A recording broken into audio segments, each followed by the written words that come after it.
Meus irmãos, boa noite. E queria, nessa noite quente e agradável de quinta-feira, compartilhar com os irmãos um texto de Lucas capítulo 5, versos de 1 a 11, e pensar um pouco com os irmãos sobre o nosso chamado para sermos discípulos do Senhor. Em frente na nossa igreja, há uma placa intitulada Sendo e fazendo discípulos no Brasil e no mundo. Eu queria pensar com os irmãos exatamente sobre essa frase, né? Sendo discípulo no Brasil e no mundo. A ideia de ser discípulos, né? Ou de ser um discípulo do Senhor, ela envolve algumas coisas que eu, baseado em alguns textos bíblicos, eu escrevi uma definição do que é ser discípulo, que diz assim: discípulo é aquele que ouve e pratica a palavra com confiança e submissão a Cristo, atende à convocação de Deus para viver a verdadeira vida proposta em Cristo. Então, um dia que nós ouvimos o Evangelho e, tendo nele crido, nós passamos então a ser obedientes à palavra, né, praticantes dela. Né? E essa obediência, essa prática da palavra, ela é consequência da nossa confiança e submissão a Cristo. E nós só confiamos e submetemos a nossa vida a Cristo porque um dia nós tivemos uma experiência viva com Ele. Nós fomos impactados pela Sua palavra, nós fomos impactados pelo poder que há em Jesus, nós experimentamos a vida que há nele, que até então nós não desfrutávamos. Nós não tínhamos o privilégio de ter uma vida de verdade. E por isso, então, a gente se submete a Ele. Como essa definição diz, nós atendemos a sua convocação para ver uma vida proposta pelo Senhor. E aí, em tempos de quarentena, nós temos que relembrar esse conceito de maneira muito importante. Somos discípulos do Senhor, nós nos submetemos ao seu senhorio, não é? E entendendo que a sua palavra, ela nos ensinou a calcular o custo do discipulado. O Senhor mesmo disse: olha, aquele que quiser vir após mim, negue-se a si mesmo, tome a sua cruz e siga-me. Né? Então Jesus deixou bem claro o preço, o custo de ser discípulo. Então nós avaliamos, consideramos e nos entregamos a Ele. Essa passagem que nós vamos ler, ela traz para nós a experiência de Pedro, que foi profundamente impactado, marcado pelo poder de Jesus, pela presença dele, né? E como que ele foi atraído por Jesus. Assim como um dia nós também fomos. A grande questão que eu quero que a gente pense nessa noite é se nós, assim como Pedro, continuamos nos sentindo atraídos por Jesus, se nós continuamos impactados com a sua presença, com as suas ações na nossa vida. Se a nossa comunhão com Ele nesses dias de quarentena, mais de um mês, mais ou menos aí, penso que 43 dias, se nós estamos nos relacionando com Ele a ponto de experimentar a sua mão sobre nós, nos alegrarmos nele e estamos impactados com a sua ação. E a cada vez mais, por causa desse relacionamento, a gente se diminuir diante dele. Então Lucas, no capítulo 5, verso de 1 a 11, ele diz assim, queria que você acompanhasse comigo. Certo dia, Jesus estava perto do lago de Genezaré, e uma multidão o comprimia de todos os lados para ouvir a palavra de Deus. Viu à beira do lago 2 barcos, deixados ali pelos pescadores, que estavam lavando as suas redes. entrou num dos barcos, o que pertencia a Simão, e pediu-lhe que o afastasse um pouco da praia. Então sentou-se e do barco ensinava o povo. Tendo acabado de falar, disse a Simão: vá para onde as águas são mais fundas. E disse a todos: lancem as redes para a pesca. Simão respondeu: mestre, esforçamo-nos a noite inteira e não pegamos nada, mas, porque és tu quem está dizendo isto, vou lançar as redes. Quando o fizeram, pegaram tal quantidade de peixes que as redes começaram a rasgar-se. Então fizeram sinais a seus companheiros no outro barco, para que viessem ajudá-los. E eles vieram e encheram ambos os barcos, ao ponto de começarem a afundar. Quando Simão Pedro viu isso, prostrou-se aos pés de Jesus e disse: afasta-te de mim, Senhor, porque eu sou um homem pecador. Pois ele e todos os seus companheiros estavam perplexos com a pesca que haviam feito, como também Tiago e João, os filhos de Zebedeu, sócios de Simão. Jesus disse a Simão: não tenha medo, de agora em diante você será pescador de homens.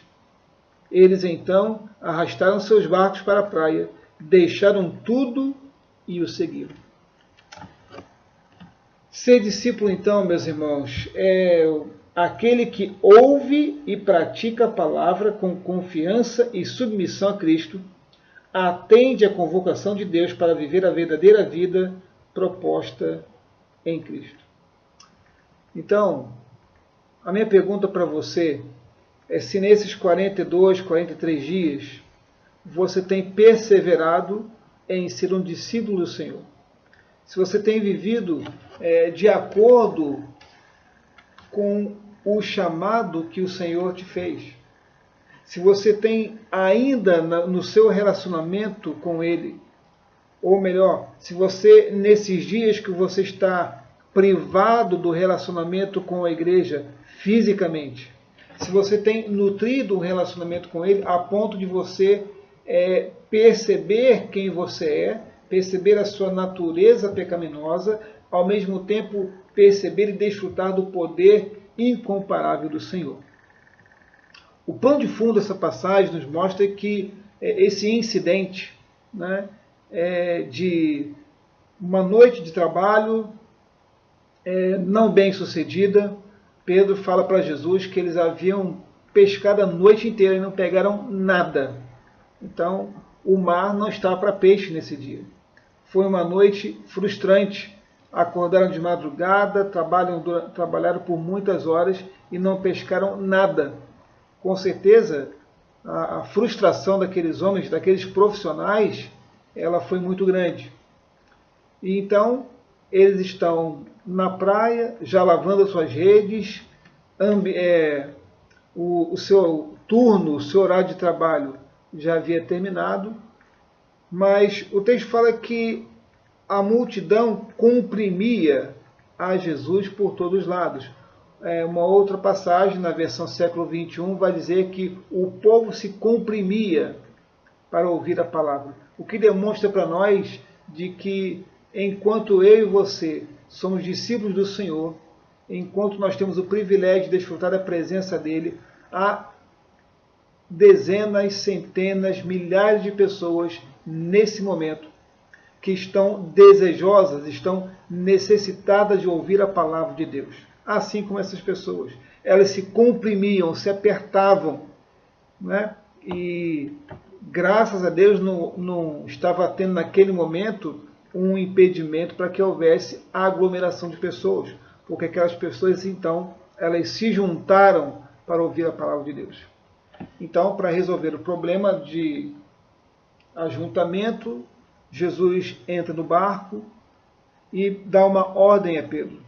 Pede para que ele o leve para águas mais profundas. Então, Jesus se assenta, começa a ensinar o povo. Ao mesmo tempo, Jesus dá uma ordem para Pedro, fala: lança a rede. É interessante que a definição de discípulo é aquele que ouve e pratica a palavra com confiança e submissão a Cristo. O texto fala que Pedro explica para Jesus: Senhor, nós tivemos uma noite inteira de trabalho, não pegamos nada. Mas, embora o nosso esforço tenha sido grandioso, embora a gente tenha se desgastado noite adentro tentando pescar, não conseguimos nada, isso demonstra de que o esforço humano nada faz, de que a experiência do homem nada faz, que na força do seu braço nada faz. Pedro diz: mas porque és tu quem está dizendo isto, vou lançar as redes. Pedro, ele se submete à ordem de Jesus. Ele confia em Jesus e se submete. O resultado disso é uma pesca espantosa. Talvez aqueles que têm experiência com pesca, que estão me ouvindo nessa hora, com certeza nunca vivenciaram algo parecido. O texto diz no verso 6, quando o fizeram, pegaram tal quantidade de peixes que as redes começaram a rasgar-se. Então fizeram sinais, pediram ajuda para que viessem ajudá-los. Eles encheram ambos os barcos, ao ponto de começarem a afundar. Então, o homem, quando age na sua própria força, é possível que hajam falhas, é possível que hajam frustrações. Mas quando é o Senhor quem age, o final da história é sempre proveitoso, é sempre frutífero, né? Então a gente vê aqui a manifestação do poder de Deus em um incidente. Uma noite de pescaria sem sucesso comercial. Mas a gente olha agora e percebe pela palavra de Jesus, e um dia eu e você obtemos vida por causa da palavra dele. Por causa da palavra de Jesus, lançai a rede. 2 barcos se encheram de peixe a ponto de afundar. Jesus então manifesta àqueles homens o seu poder. Jesus está evidenciando de que eles precisavam depender dele. Mas Jesus tinha algo maior a fazer. A reação de Pedro imediatamente e dos demais, dos seus sócios, é ficarem perplexos. Eles ficam chocados. Talvez houvesse inicialmente incredulidade, mas a incredulidade aqui ela é descartada por parte de Pedro particularmente, porque ele diz: olha, nós trabalhamos a noite inteira, mas como é o Senhor que está falando, nós vamos fazer. Então ele lança a rede e colhe essa quantidade de peixe. Mas eles ficam perplexos. E Pedro, então, ele reconhece diante de quem ele está. Quando ele diz: afasta-te de mim, Senhor, porque sou um homem pecador. Pedro, então, tem uma noção da sua natureza. Ele percebe, então, que somente alguém com um poder sobrenatural, somente alguém com um poder incomparável podia fazer aquilo de tal maneira. Então Pedro, ele tem 2 percepções ali: quem ele era e quem é Jesus, né? Ele fica maravilhado com o poder de Deus e ele fica surpreendido com o poder de Deus. Qual foi a consequência dessa atitude de Jesus na vida daqueles homens? O que acontece quando Jesus manifesta o seu poder na vida de alguém? E repito, nesse incidente houve um choque, houve uma perplexidade da parte de Pedro e dos seus sócios, quando após uma noite mal sucedida de pesca, eles percebem agora os seus barcos quase afundando. Mas a história não termina aí. O texto fala, Jesus segue dizendo: não tenha medo, de agora em diante você será pescador de homens. Então, eles arrastaram seus barcos para a praia, deixaram tudo e o seguiram. A definição de discípulo diz aquele que ouve e pratica a palavra com confiança e submissão a Cristo. É exatamente o que Pedro fez nesse texto. Uma noite mal sucedida, mas porque Jesus deu a ordem, ele lança a rede e colhe o fruto disso. Ele confia e se submete. E agora, Jesus faz um chamado. Vocês serão pescadores de homens. Ou seja, quando aqueles homens se submetem, e assim como eu e você, eles atendem à convocação de Deus para a vida deles, para viverem uma vida diferente. Eles respondem positivamente ao chamado de Jesus. Vocês serão pescadores de homens. A resposta daqueles homens é: eles arrastaram seus barcos para a praia, deixaram tudo e o seguiram. Então, aqueles homens, eles experimentaram de maneira muito especial o poder de Deus. Assim como eu e você, no dia que nós nos rendemos a Cristo, ficamos impactados, maravilhados com essa boa notícia do Evangelho, que é viver a vida de Deus.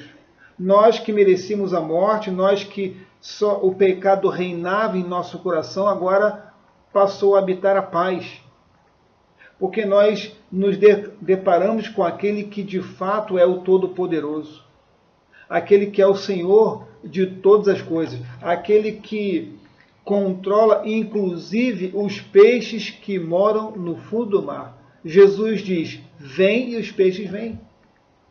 Porque, embora não houvesse nenhuma palavra de Jesus nesse sentido, com a ordem de Jesus a Pedro, lance a rede ao mar, automaticamente os peixes reconheceram de que aquela rede foi lançada, mas agora debaixo da palavra do seu Senhor. Os peixes do mar se submetem também à voz de Jesus. Isso é algo espantoso para nós, e foi espantoso para Pedro, um pescador experiente. Então Pedro fica deslumbrado, impactado pelo poder de Deus.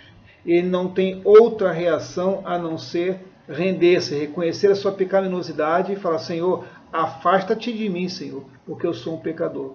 Há um quebrantamento em Pedro. E os seus sócios, juntamente com ele, deixam tudo e o seguem. Meus irmãos, em dias tão difíceis como os nossos, o que nós precisamos investir de verdade é no relacionamento com esse Deus. É num relacionamento com esse Senhor Todo-Poderoso, que um dia nos chamou, que um dia ouvimos o seu chamado e atendemos de maneira confiante e submissa, dizendo: Senhor, a minha vida agora pertence a Ti. Então, a partir de agora eu vou obedecer a Tua palavra, eu vou fazer tudo aquilo que o Senhor mandar, eu vou viver da maneira que o Senhor quer. Então, tudo isso aconteceu porque Pedro e os seus companheiros experimentaram do poder de Deus. Ficaram maravilhados, reconheceram a sua pecaminosidade e ficaram maravilhados com o poder de Deus. Por isso se renderam. Então, nesse dia de hoje, dia 30 de abril, que você possa se perguntar se a sua resposta ou se as suas respostas às palavras de Jesus continuam trazendo o mesmo impacto na sua vida. Se quando você lê a palavra revelada por Deus, as Escrituras Sagradas, inspiradas pelo Senhor, quando você as lê, se você imediatamente sente-se quebrantado diante dele, reconhece a sua pecaminosidade, porque a Bíblia revela quem nós somos e quem Deus é também, e o que Deus deseja para nós. Se quando você lê as Escrituras, se você compreende quem você é e se você fica maravilhado com o poder de Deus. E esse maravilhado não é por um espanto, por ficar admirado: nossa, Eu não esperava que isso acontecesse, mas maravilhado por servir a esse Deus e por causa desse Deus Todo-Poderoso, você prontamente confiar e se submeter a Ele. E se você não tem essa reação de quebrantamento, de estar maravilhado, contemplando o poder de Deus, a ponto de que isso te leve a segui-lo, deixar tudo, você precisa rever o seu relacionamento com Deus. Talvez nesses dias onde se fala tanto que eu quero voltar à atividade, eu quero voltar para a minha rotina, já não aguento mais ficar em casa. Deus está te dando uma quarentena para você se aproximar dele, para você aproveitar mais dele, para você se tornar mais parecido com ele, para que a palavra de Deus esteja de fato no seu coração. Então, a nossa sensibilidade tem que ser tamanha, a ponto de que a gente perceba o que Pedro e seus companheiros perceberam. A sua pecaminosidade. Senhor, afasta-te de mim, porque eu sou um pecador. Mas, ao mesmo tempo, esse temor a Deus o aproxima dele, a ponto deles deixarem tudo. Deixaram barco, deixaram rede, deixaram peixe, deixaram família, deixaram tudo para seguir a Jesus. Nada é mais importante que Jesus. Então, que nesses dias em que você está guardado em casa, que você desfrute intimamente da presença de Jesus. Que você busque estreitar esse relacionamento para que essa sensibilidade aumente a cada dia. Não para que você fique espantado e surpreso pela manifestação do poder de Deus, mas que você fique maravilhado e isso resulte em glória a Ele. Eu quero terminar compartilhando uma notícia que nós tivemos recentemente sobre o nosso novo ministro da Justiça, nosso irmão André Mendonça, pastor auxiliar, pastor voluntário na Igreja Presbiteriana Esperança em Brasília. Ele era o antigo responsável pela AGU, que é um órgão muito importante do governo federal, a Advocacia Geral da União, que cuida de toda a parte jurídica dos 3 poderes que há em nosso país. E esse homem era uma criança desacreditada pelos professores, né? Sempre desejou servir a Deus e Deus o colocou onde colocou para que hoje ele chegasse onde está. Por que eu estou dizendo isso? Muitas vezes nossos olhos, eles, por não estarem em Jesus, por não estarmos nos submetendo à sua palavra, lendo, ouvindo e obedecendo, os nossos olhos começam a olhar para outras direções. O nosso atual presidente chama-se Jair Messias, mas não é o nosso Salvador.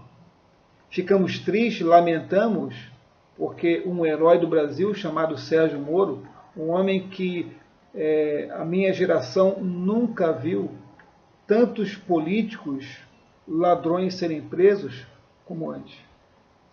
Então houve uma tristeza porque aparentemente a justiça entre os homens que estava acontecendo, operada por Deus, mas executada por homens, não estava mais agora sobre os cuidados de Sérgio Moro, um homem aparentemente até aqui correto. E aí isso trouxe tristeza para o coração daqueles que estavam olhando para o homem de alguma maneira. E talvez soberanamente Deus retira Sérgio Moro e coloca André Mendonça, que nós não sabemos como vai ser. É possível que ele saia em 15 dias, um mês, é possível que ele faça também um bom trabalho, oremos por isso. Toda autoridade é instituída por Deus. Mas a posição dele, onde ele está, demonstra que Deus está escrevendo a sua história, de que Deus é soberano e que Ele age poderosamente na vida daqueles que se submetem a Ele, daqueles que ouvem a sua palavra, daqueles que praticam, daqueles que obedecem a Ele de maneira submissa. Então, meus irmãos, confiemos em Deus. descansemos nele. Agora, na condição de discípulos, zelem, nutram esse relacionamento diário com o Senhor. Você está entediado de estar em casa? Eu entendo. Mas invista mais tempo com Deus. Como Paulo fala aos Filipenses 4:8, tudo aquilo que é puro, que edifica, tudo aquilo que é louvável, tudo que é de boa fama, nisso pensai. Encha somente com a palavra de Deus, para que você possa pensar sobre as coisas do reino. Passe mais tempo orando, ensinando os seus filhos sobre a palavra. Permita que Deus, de fato, ele faça parte da sua vida de maneira impactante. Que você possa fazer uma reflexão do que é ser discípulo, de verdade. Que a gente possa reagir sempre como Pedro. Reconhecer a nossa pecaminosidade, mas ao mesmo tempo nos sentimos atraídos por esse poder tão grande que é o de Cristo. E segui-lo fielmente.